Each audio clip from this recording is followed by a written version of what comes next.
Yeah, so the guilt started, I mean, whenever I got back from my first deployment in 2004, I didn't feel guilt at all. Some people tried to make me feel guilty for going over and being in active combat and this and that. Some of my Christian friends tried to make me feel like I was less of a Christian because I had taken part in violence, and it was wild, but I didn't feel guilt for a long time. But it started catching up to me towards the end of my career, and that's one of the reasons why I was for my medical retirement was partially for my PTSD diagnosis, and so I worked a lot while I was still in, because I was in a place they had moved me to the Wounded Warrior Battalion, so I had every day. All my duty was to go to my doctor's appointments, so I could have. Yeah, it was crazy. It was the craziest place I ever heard of. It was like a magical wonderland. We had access to an Olympic level training facility that had these underwater treadmills for people who couldn't put weight on their lower half. Like, it was the craziest things I ever experienced, and every military person should have access to this type of facility, just for training and for health purposes. But anyway, so while I was there, I worked a lot on my guilt and on my issues that I was dealing with, my memories of these violent things that had to occur as an infantryman in a combat environment. And that separated me from a lot of people. I got really alone, and I still, man, you just said something that made me like have a memory of the other day. But yeah, last Tuesday was the first day we met, and literally it was so refreshing to talk to somebody who felt the way you feel, that you just know is in a place that you've been or that you are, and it was awesome. And so, I haven't had that either since I got out.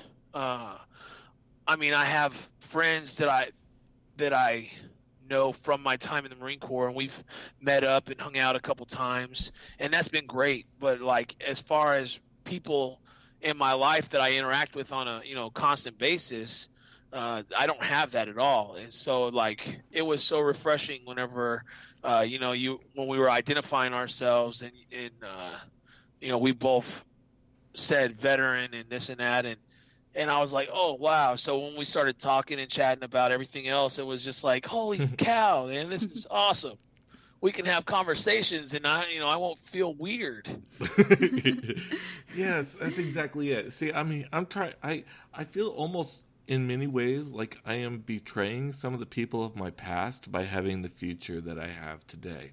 And I know that sounds bizarre, but here I am, oftentimes watching myself become further and further alienated from my friends, my brothers that I've served with, the people that considered me to be a brother that I served with, because all of a sudden our views are starting to look incredibly different, or at least my views are starting to look very different from what they used to.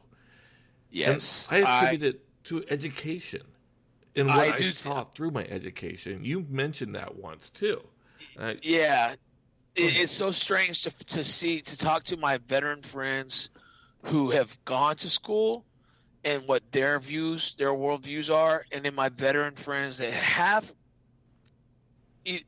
not, or have, I don't remember the one I said just a second ago, but the ones who have and the ones who have not are completely different, and it's so strange, and it's like, I don't know if that's really it, but it's the only thing I can think of, because it's the only thing that separates, that's different, is this person got an education after they got out of the service, this person didn't, and it seems like the person that didn't is still in the same mindset that they were in while they were, that they had while they were in. Yeah. And the people who get the education have somehow transitioned to a different place. So That's what I've experienced. So when you're going through those transformations and you're kind of building a new identity of sorts, based on one that seems more in line with your new worldview, it it it can be a little lonely. At least it feels like you are in a void away from all those people that you once called a brother with some of those thoughts. Can you speak a little bit to that?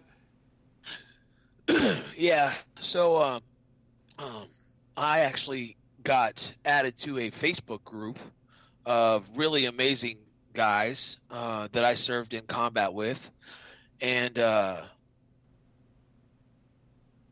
one of them lives right down the road, about 30 minutes away from me, and so we chat a lot. And he's one of the ones that has out of the group that has gone to college. And there's no, man, I'm not saying anything against people that don't go to college. Please don't make that. I totally get you. But this is just like what kind of evidence do they call that? I'm sorry?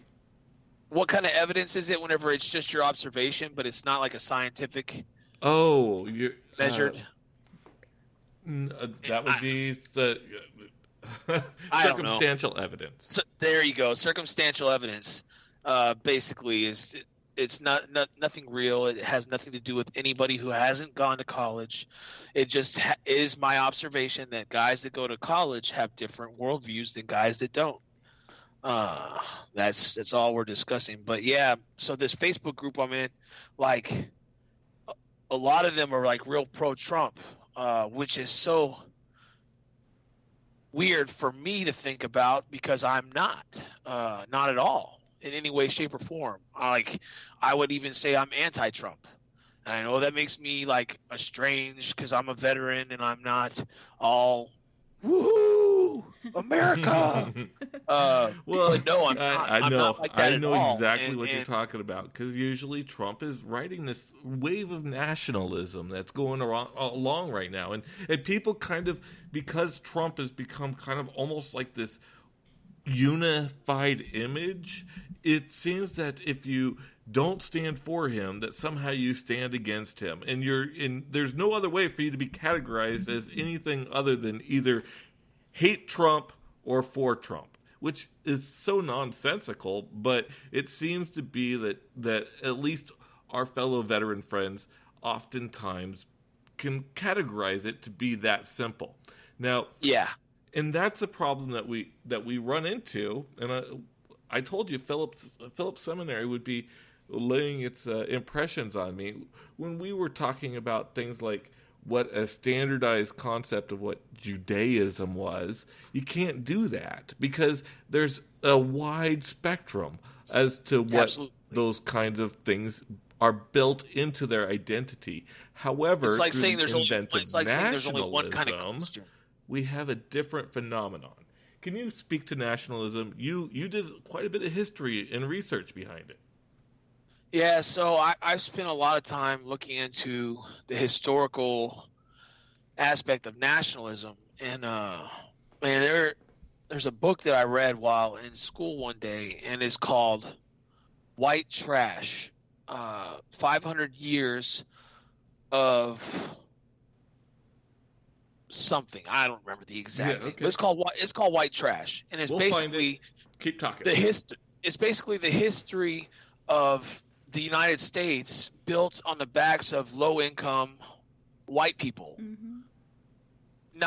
It doesn't dismiss slavery by any means, because it talks about slaves, and it talks about after slavery, it talks about low-income African Americans and how we've been driven against each other, even though we're in the same situation.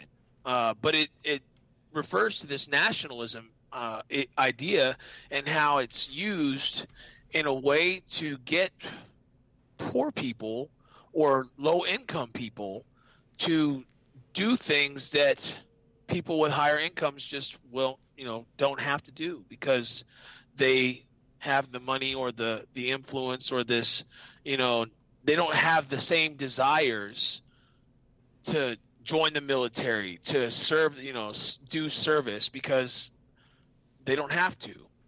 Whereas lower income people they feel this drive, this need, this desire to serve their country, to do the hard work that nobody else wants to do. Yes. And it was a great book, and it just helped me to see something that I already knew, and that's that I no longer wanted to be I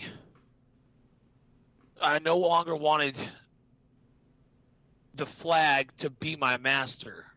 And that doesn't mean that I don't want to, that I'm anti-America. I love America. It's an amazing place. I wish the whole world got to have an America to live in, because it's such an amazing place.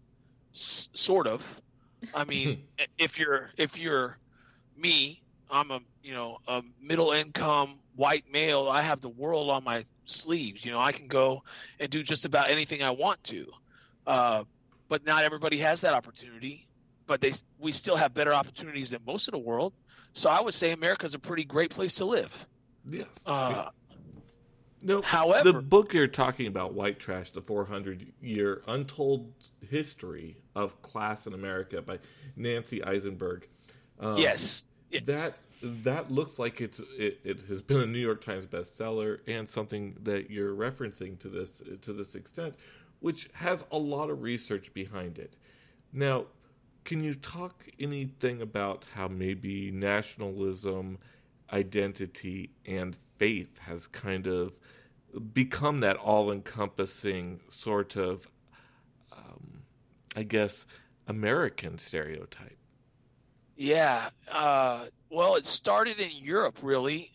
Nationalism and faith really got intertwined during the Reformation period. And I know that's kind of boring to a lot of the listeners. Sorry, I'm a historian. And I love his listening's probably is sold into whatever we're doing right now, so don't apologize.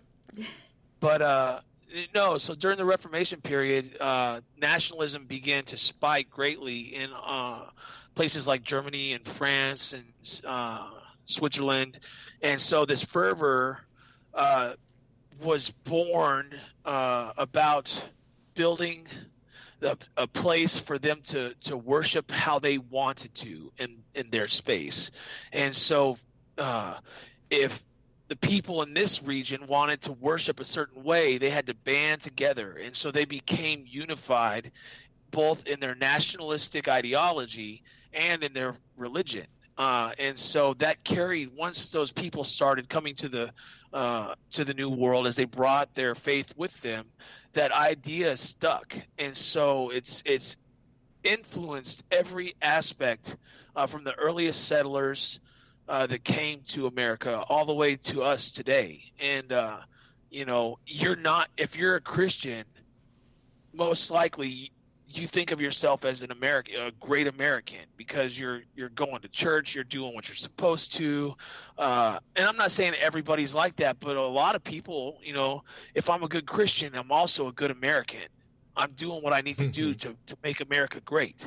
Right. And black, white, it's all there's no gray area there. Yeah.